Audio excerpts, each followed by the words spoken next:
Hello guys, आप सभी कैसे हैं। माय डीमन वाइफ 107 एपिसोड के साथ आप सभी का स्वागत है। अगर आपको मेरी वीडियो अच्छी लगती है तो चैनल को कर दो सब्सक्राइब, बेल आइकन को क्लिक करना ना भूलिएगा। इसी के साथ आप सभी ने पिछले एपिसोड में देखा था कि बूरी साजो को आदेश देते हुए कहता है कि ग्रिफिन की सेना को हमला करने के लिए आगे भेजो। इसी के साथ एपिसोड को शुरू करते हैं। एपिसोड शुरू करने से पहले मैं आप सभी को बता दूं कि यह एपिसोड 318 है।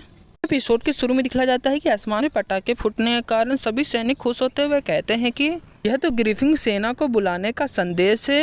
अंत में ग्रिफिन सेना इस युद्ध में लड़ने के लिए आ रहे हैं। सैनिक की यह सभी बातें सुनने के बाद डार्क उल्लू सभी सैनिक की तरफ देखते हुए कहता है कि यह ग्रिफिन सेना कौन है, मैंने इनके बारे में कभी भी नहीं सुना है।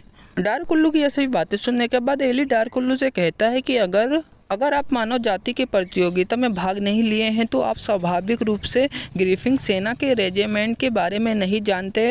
यह सभी बातें सुनने के बाद डार्क उल्लू नीचे देखते हुए कहता है कि इस युद्ध में बहुत सारे मानव जाति और डीमन मरने वाले हैं। डार्क उल्लू की यह सभी बातें सुनने के बाद एली डार्क उल्लू से कहता है कि मैं आपको बता दूं कि ग्रिफिन सेना के हर व्यक्ति आपके साम्राज्य के ड्रैगन नाइट के बराबर है।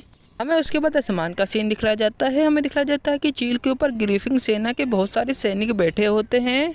वे सभी डीमल कासल पर हमला करने के लिए आगे बढ़ रहे होते हैं। हमें दिखाया जाता है कि सेना का एक रेजिमेंट हंसते हुए कहता है कि अंत में हम युद्ध में आ गए हैं। सभी साथियों, हमारे सामने जो भी कोई आता है उसे कुचल दो। यह सही बातें सुनने के बाद हमें दिखाया जाता है कि ग्रिफिन सेना बड़े बड़े मिसाइलों और टैंकों पर हमला करने के लिए आगे बढ़ जाते हैं। हमें दूसरे सीन में दिखाया जाता है कि ड्रैगन रेजिमेंट की यह सभी बातें सुनने के बाद बूनो और बूसी भी हमला करने के लिए आगे बढ़ जाते हैं। दोनों बड़ी रफ्तार में आगे बढ़ते हुए बूसी से कहता है कि चलो अब सबसे पहले हम डार्क उल्लू और एली को खत्म करते हैं। उसके बाद वाकिफ, सोजक और बूरी का सीन दिखाया जाता है। वो तीनों बड़ी रफ्तार में डीमल कासल पर हमला करने के लिए आगे बढ़ रहे होते हैं। सभी को हमला करता हुआ देखकर डार्क उल्लू एली से कहता है कि मानव जाति के लड़के तुम पीछे हटो। डार्क उल्लू की सभी बातें सुनने के बाद एली डार्क उल्लू से कहता है कि क्या तुम इन सभी से लड़ोगे। एली की सभी बातें सुनने के बाद डार्क उल्लू अपनी टोपी हटाते हुए कहता है कि इजाबेला ने मुझे तुम्हारे साथ रहने के लिए क्यों दिया। हमें दिखाया जाता है कि बूनो डार्क उल्लू पर हमला करने के लिए आगे बढ़ जाता है। डार्क उल्लू बूनो को देखने के बाद डार्क उल्लू अपनी आइस को चेंज करने लगता है। हमें दूसरे सीन में दिखाया जाता है कि डार्क उल्लू अपने शरीर को पूरी तरह से चेंज कर लेता है। हमें दिखाया जाता है कि डार्क उल्लू बहुत ही बड़े मॉन्स्टर में बदल जाता है। ये सभी चीजों को देखते हुए बूनो और बूसी घबराते हुए कहते हैं कि क्या ये अपने शरीर को बदल सकता है, या कितना ज्यादा खतरनाक जादू है। दिखाया जाता है कि डार्क उल्लू बड़े गुस्से में अपनी डार्कनेस पावर को रिलीज करते हुए वहां पर जाल फैलाना शुरू कर देता है। डार्क उल्लू की डार्कनेस पावर को देखकर वाकिफ घबराते हुए कहता है कि अपनी डार्कनेस पावर से हमें जाल में फंसाने की कोशिश कर रहा है। हमें दूसरे सीन में दिखाया जाता है कि डार्क उल्लू अपनी डार्कनेस पावर का इस्तेमाल करते हुए वहां पर एक डार्कनेस गुफा बना लेता है। हमें गुफा के अंदर का सीन दिखाया जाता है। वहां पर एली डार्क उल्लू की डार्कनेस पावर को देखते हुए कहता है कि यहाँ पर बहुत ही ज्यादा अंधेरा है, मैं यहाँ पर कुछ भी नहीं देख पा रहा हूँ और मैं अपनी आँख को भी नहीं बुझा सकता हूँ।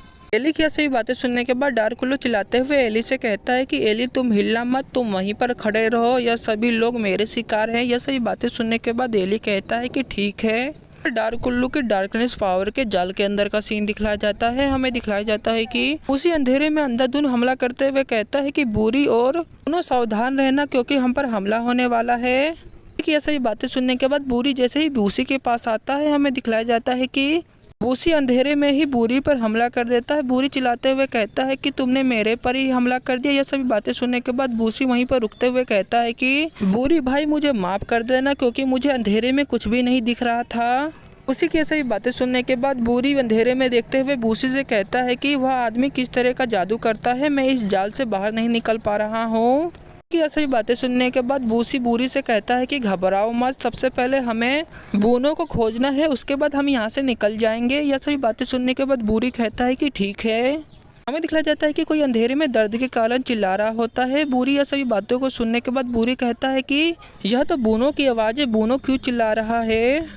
अंधेरे में बूनो का सीन दिखाया जाता है। बूनो चिल्लाते हुए कहता है कि बूरी भाई और बूसी भाई मेरी मदद करो। बूनो की ये सभी बातें सुनने के बाद बूरी चिल्लाते हुए कहता है कि ये तो बूनो की आवाज़ है, मैं बूनो को देख सकता हूँ। बूनो को देखने के बाद बूरी बहुत ही ज़्यादा गुस्से में कहता है कि बूनो तुम पर किसने हमला किया। उसको बूने के देखने के बाद बहुत ही ज्यादा घबराते हुए कहता है कि तुम पर इतना ज्यादा खतरनाक हमला किसने किया। दूसरे सीन में बूनो का सीन दिखलाया जाता है। बूनो वहीं पर बैठा होता है। हमें दिखलाया जाता है कि बूनो की एक हाथ कट जाती है। बूनो बहुत ही ज्यादा घबराते हुए कहता है कि पूरी भाई मुझे नहीं पता कि मेरा शरीर इतना दर्द क्यों कर रहा है, मुझे नहीं पता कि किस जानवर ने मुझ पर हमला किया है। ये सभी बातें कहने के बाद हमें दिखलाया जाता है कि बोनो वहाँ पर दर्द के कारण चिल्लाने लगता है। बोनो को दर्द के कारण चिल्लाता हुआ देखकर बूरी और बूसी वहाँ पर भागते हुए बोनो के पास आते हुए कहते हैं कि बोनो तुम घबराओ मत, हम तुम्हारी मदद करने के लिए आ रहे हैं। बूरी और बूसी जैसे ही बोनो की मदद करने के लिए जाते हैं, हमें दिखलाया जाता है कि डार्क उल्लू अपनी डार्कनेस पावर का इस्तेमाल करते हुए बोनो को बहुत सारे हाथों से पकड़ लेता है। यह सभी चीज़ों को देखते हुए बोनो चिल्लाते हुए कहता है कि बूरी भाई मेरी मदद करो।